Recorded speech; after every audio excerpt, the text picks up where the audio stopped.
Here we have 1 over 10 times 100 is the same as 100 divided by 10, which equals 10. So we have 100 divided by 10, which equals 10.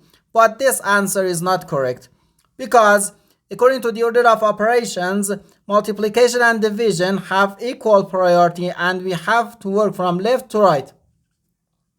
So here, first we have to do this division, then this multiplication. If we do this multiplication before this division, it is wrong.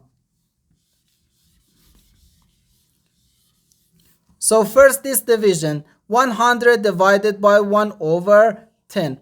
According to the KCF rule, K stands for keep, C stands for change, and F stands for flip.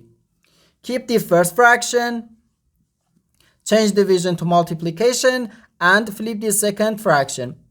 And here we have times 100.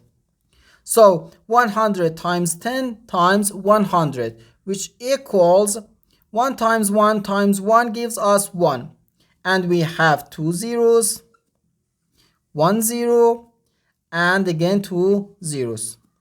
So 100,000. And this is our final answer to this problem.